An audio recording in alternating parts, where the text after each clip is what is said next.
Hello and welcome to the latest episode of the Boardmasters with me, Chris Mullins, and today I'm going to be unboxing the All-In on Dead Reckoning by AEG Games, designed by John D Clair, who I mentioned in one of my videos the other week about the 5 factors that encourage me to back a game.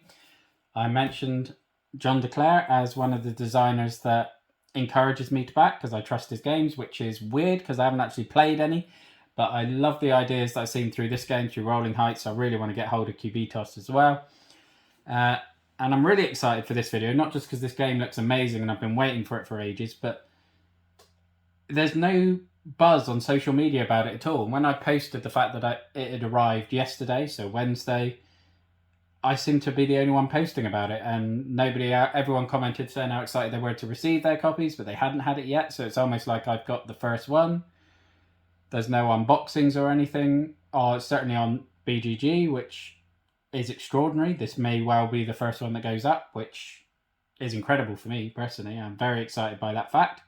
I will have timestamps down below for the different sections, so the cosmetics, the expansions, and the base game.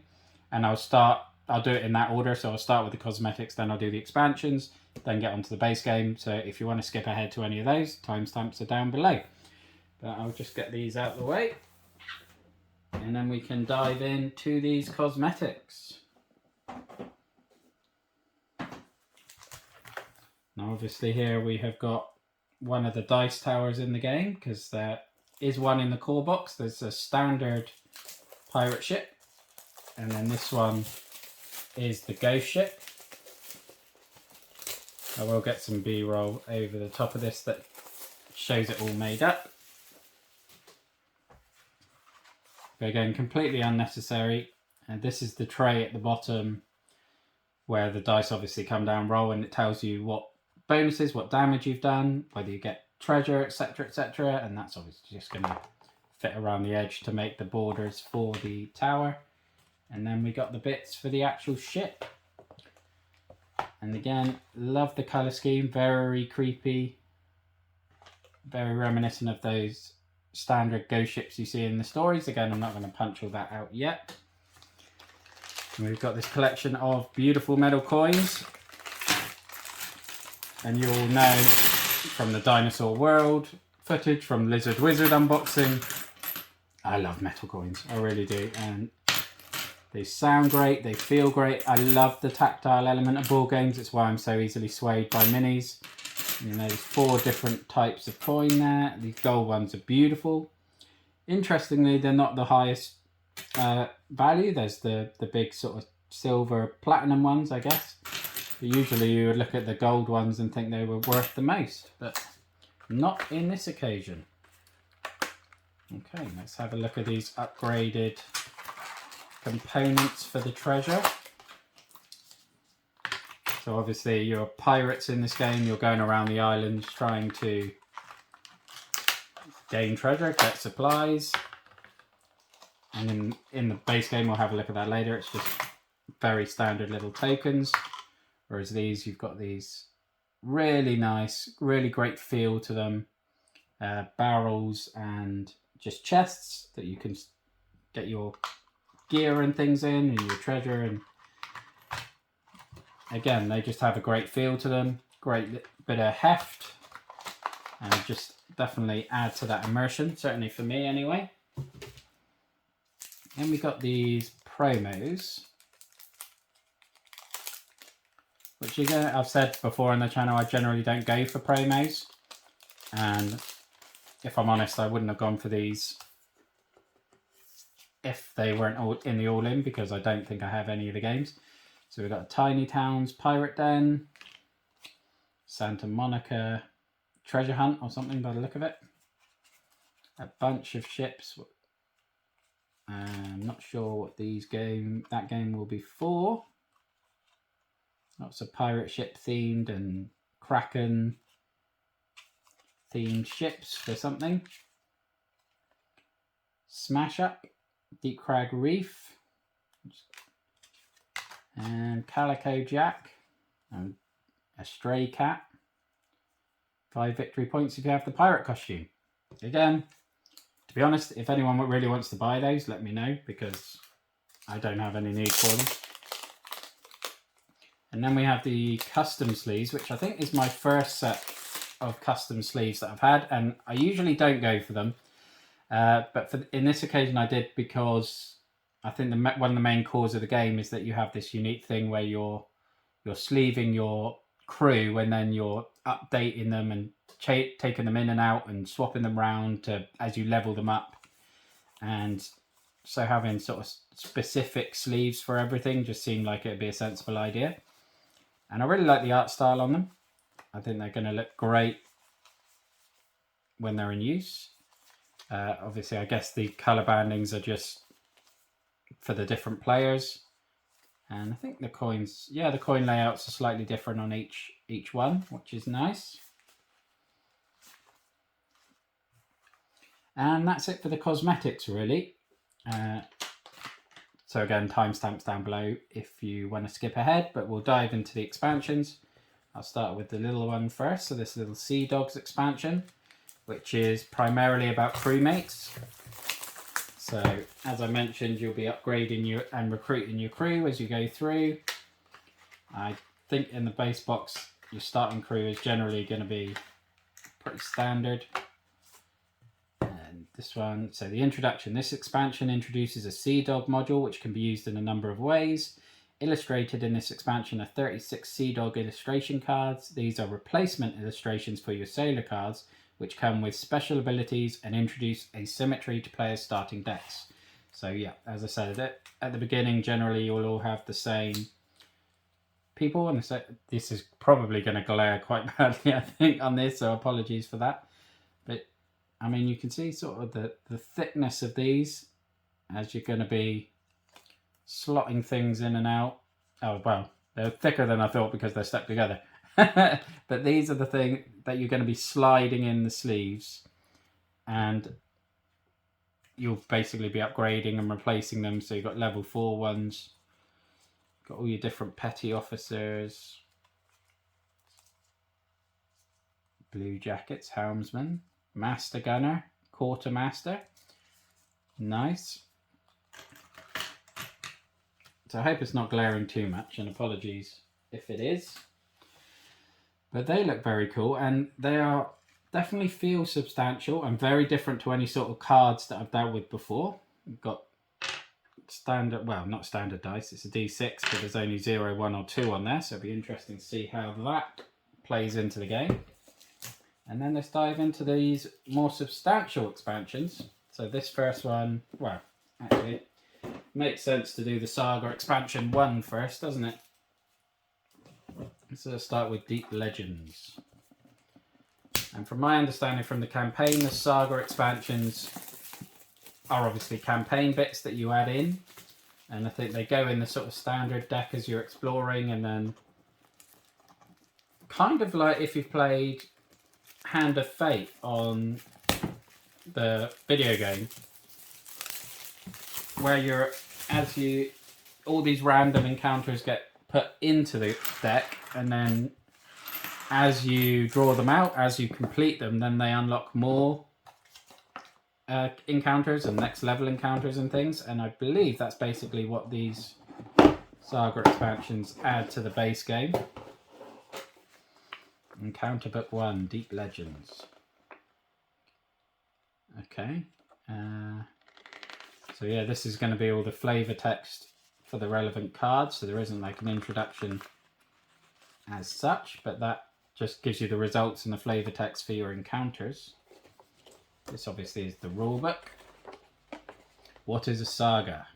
Sagas are expansion sets to the Dead Reckoning game that let you explore new regions and discover new tales over the course of multiple games. Incorporating a saga expansion means you'll be adding some additional advancements and encounters to your game the first time you set up, but most of the new content will be discovered during gameplay, organically expanding your game each time you play through encounters and player choices. This newly discovered content then becomes part of all future games. Yeah, and it says because it's gradually added, it's okay to include it in a new player's first game. But they do think it's best if at least one player is familiar with the base game and has a good understanding of the rules. And just basically tells you how to introduce it and how to use it. And There are specific rules for the campaign. Plays out over 6 games. So it might be interesting. I'll definitely want to do a campaign on the channel and do videos of all 6, because I think that would be really, really interesting.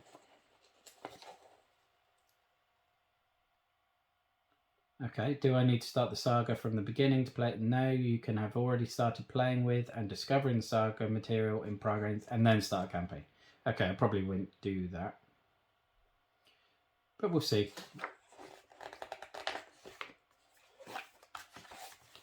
So we have a new island tile, so the Golden Island. The art on this is very, very attractive. Obviously just a score pad. More of these very nice feeling cards. So new ships, abandoned beach. So these are going to be your encounters, and see, this is how they sort of level up. So you've got the merchant ship here, and just level up this card, and then when acquired, gain any one other row 1 advance, and put this card as the 4th deep card. So obviously that gains you an extra cannon and things. So although they're the same name, you're leveling up your cards all the time. Do not look at these cards until instructed. Well, sorry about that, guys. If you want to see these, you're going to have to wait for the campaign. And these are going to be your little ship enhancements, so more cannons. I believe the flag with the cube is going to be more storage. And again, do not open until instructed. So not much to look at in there because we're not allowed. I'll just scooch that out of the way, and I imagine it's going to be similar for Salt and Thunder, but we'll have a quick look. Again, timestamps at the bottom if you want to skip ahead to the base game opening.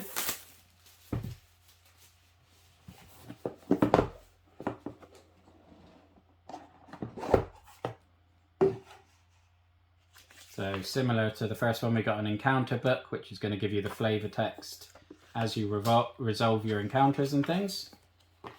And I love the fact there's flavor text linked to everything. It just adds a bit more immersion to everything. And a much smaller rulebook for the Saga 2. Because all the rules from Saga 1 Deep Legends also apply to Saga 2 Salt and Thunder.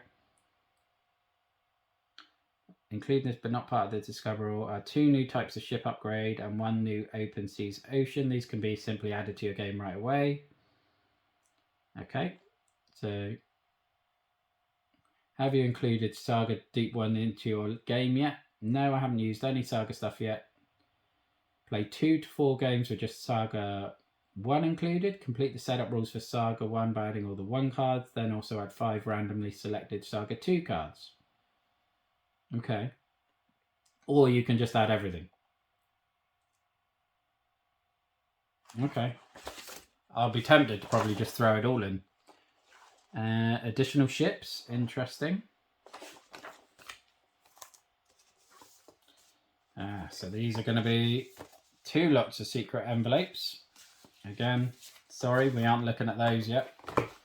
This is the different open ocean card that can be used straight away. More hidden envelopes. Lots more Saga stuff. Doesn't even feel like there's anything in those, to be honest.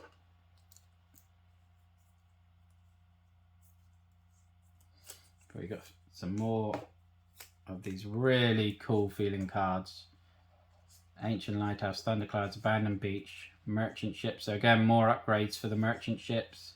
Deep Fogs, Hidden Coves. So little more locations.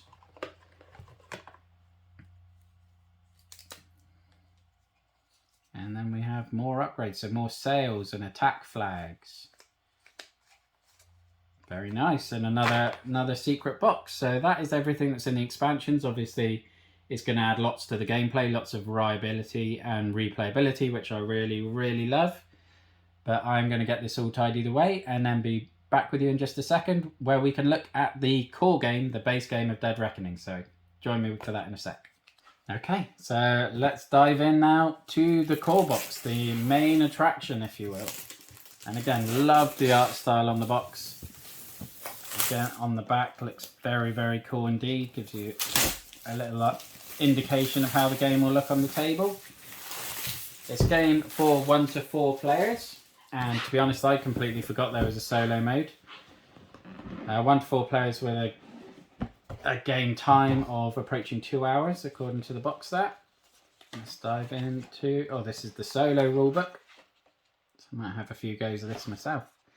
In the solo variant, you'll be playing a 2-player game against a non-human AI opponent called the Wayward Covenant. You will play your turns using the same rules, however your automated opponent resolves its turn using its own rules. Okay. And you can increase or decrease the difficulty. Interesting. So it's going to be a very good way of learning the game, I guess, because you are playing the standard rules. I'm not going to dive into them too... Oh, achievements. Always like achievements. And there's a 2-player co-op variant for those interested. So the solo rules can be used to create a 2v2 scenario where you and a partner face off against an opposing team of 2 Wayward Covenant AI players. Okay. So it might be that if people want it, I could do a solo video on the channel, I could do a co-op video on the channel, and then we can do our campaign. So we've got the rulebook. There is a lot of flavour text there, so let's dive into that. The wind picked up again, filling the sails and finally dispersing the cannon smoke on the air. Smitty breathed a sigh of relief as the vessel that had just attacked them became smaller on the horizon. "I thought we was done for, lads," he said to the others on the gun deck. "Thought we was going straight to the bottom, I did." "Belay that talk, Mr. Smith," Captain Kern's sharp tone commanded. Smitty winced as the captain and her sidekick, my voice was completely inappropriate then, cabin boy Gunter strode down the stairs onto the gun deck. "That was the Black Rose. It will be back. Its captain will never stop until that ship is beneath the waves or he claims my treasure for his own." The gunners all looked at one another anxiously. Any time that the captain started talking about her treasure, it went poorly. Years ago, the woman had recovered a strange chest on a remote island, one that she had never been able to open no matter what she attempted. It was her obsession, never leaving her side, having accompanied her on every voyage in the years since. Smitty was painfully aware that the captain had lost many crew on that voyage. There were rumours that some of them died at the captain's hand when her jealous obsession overtook her. In 10 years, she had never stopped looking for the key that would open the chest. Smitty was content never having laid eyes on the chest, as anyone who showed too much interest was living dangerously. "Mr. Smith," the captain barked, "what is the status of our powder stores?" "Good shape, Captain," Smitty answered at once. "The boys were careful with their shots. We have enough powder to manage 3 or 4 more engagements of that length. I'm hoping that we don't, though, if you don't mind me saying, Captain." "Stay alert nevertheless, Mr. Smith," the captain said with a nod. "Gunter," she barked. The cabin boy had been fidgeting with something in his shirt and jumped when the captain called his name. "Aye, Captain." "Tell the cook I'll take my dinner in an hour," she commanded. "Aye, Captain," the boy repeated and darted up the stairs, quick as a flash. Although he said nothing, Smitty could not help but notice that the necklace the boy had been fidgeting with looked a great deal like an old corroded key. Okay. I'm not sure if that really links to the gameplay much in the core game, because obviously they're in the campaign. I don't think there is a general sort of quest to find that key. It may well turn up in the game at some stage. It's a decent sized rule book, which is quite exciting. Not the size of Core Space, thankfully. That one is, there's a lot going on in that one. Mr. Brown and I are working our way through our first campaign, and there's a lot to learn in that. Very good fun though. But yeah, so you can see you're leveling up your cards. As you level up, you gain more card abilities, which obviously enables you to do more things on your turn. Your cards may have noticeably different thicknesses based on how many advancements have been added. When shuffling, you may find it hard to not feel where your thickest and thinnest cards are. We suggest after shuffling your deck, you ask the player to your right for a cut number, and you take that many cards from the top of your deck and put them at the bottom. You could use a D6 to do that as well. Okay, I mean, I don't think it makes too much difference. Obviously, if all your thicker ones are at the top, then you're going to churn through your abilities quicker, but then you're going to have big spaces where you're not going to be seeing them. So you just got to have to be as honest with yourself as possible and just not worry about it too much. Player ship versus player ship battles. I imagine they're going to be fun. Try and blow up the boys. And then you're attacking buildings like forts and things, and there are non-player controlled ships. Also, it's got tips for different playing strategies. Whether you want to play as a merchant, an explorer, a privateer.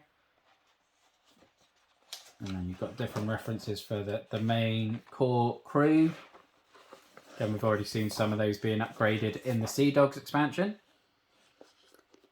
Nice. We have the base for the other dice tower. And then obviously we have our cardboard coins, which we won't be using. We've got our ship upgrades. Not sure what these are. I think they might actually mark, like if you take over a fort and you use those colours to mark that it's yours. If any other players attack, again, more of the same. Guessing these are upgrades in some form or another, probably for the ship. And then we've got more ship upgrades, more bits for the dice tower. And I guess these are going to be the bases for each player's coloured ship piece. Again, more bits for the dice tower ship. Similar to the ghost ship, they're basically just cosmetic versions of the same thing. Each player's starting port, where they bring their treasure home. The different shipboards. So again, they're going to be basically the same, just in different colour variants. Oh, I think these are the actual ports that you saw on the last bit. So this is where everyone starts their journey. And these are the upgrades that tally to what was on the punch boards a moment ago. Right, lots of different islands. The Twins, Widow's Bridge. Do love the artwork, and these feel really thick and substantial. I mean, that's a decent thickness there.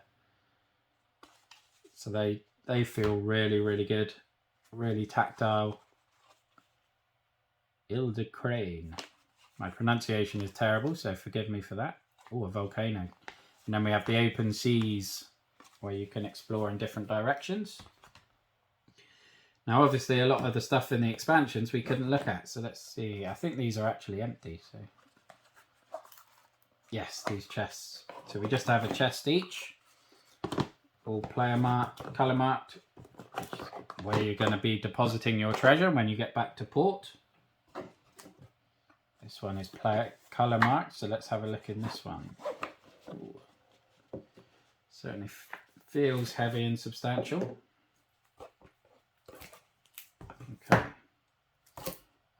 So we've got some reference cards. Always appreciated. Love reference cards. Make playing the game so much easier and smoother. As I say, it's probably one of my only criticisms of Nemesis is that they don't have a reference card. And then we have our ships. Let's try and move that out of the way a bit. Armed merchant ships. So I guess in these are like the non-player controlled battles. So you can fight different merchant ships, whether they're armed, lightly armed. These are the cases, I believe, where you put your crew and then you're sliding them in and out as these black lines, I think, denote what level they are. And so hide various abilities. But I could be completely wrong on that. That's certainly my assumption based on what I know of the game so far. Where's me now? There we go.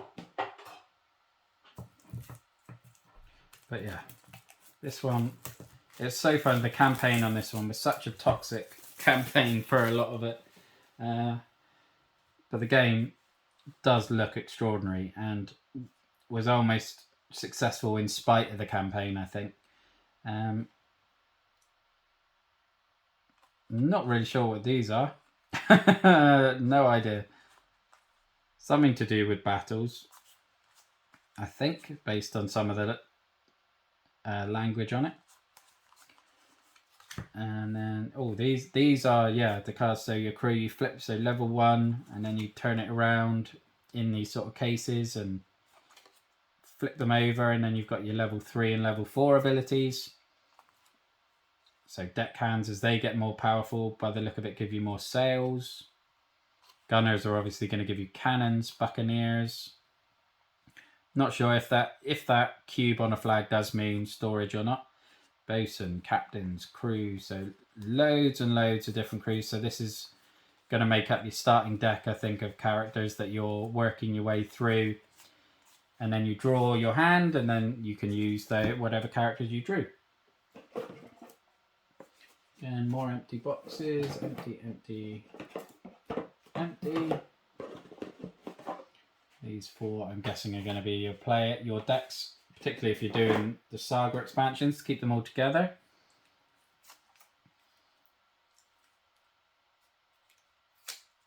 And then you have the the crew cards. So these are the standard ones. Obviously, we saw the asymmetrical ones in the Sea Dogs expansion.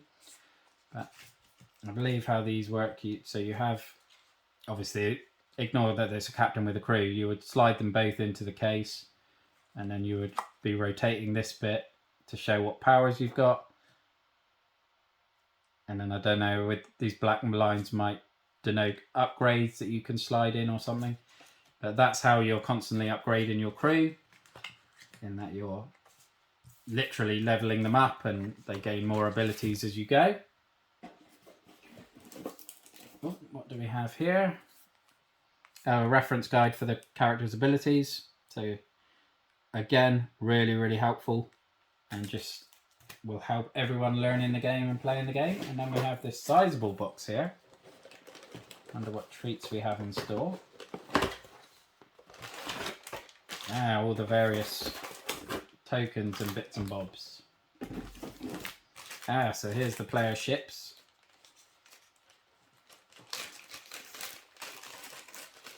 These look fantastic, to be fair. The detail on those and the colours are very bright and beautiful, but they look really great. They do look like a proper buccaneering pirate ship. And we've got all our various tokens.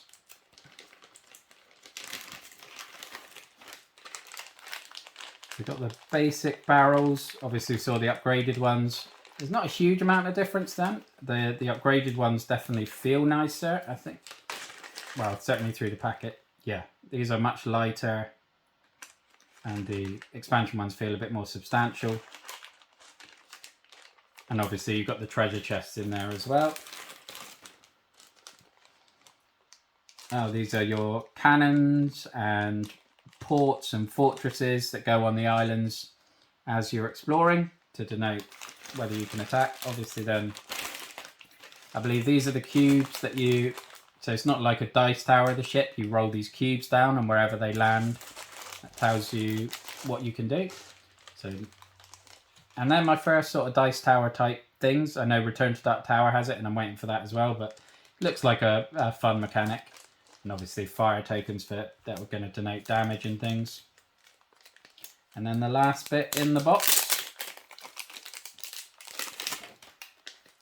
are going to be more sort of card sleeves. So it'll be interesting to see what these are used for, because obviously the custom ones were color marked by player because they match these colors, whereas these are all the same, so they're going to be for something a bit more generic.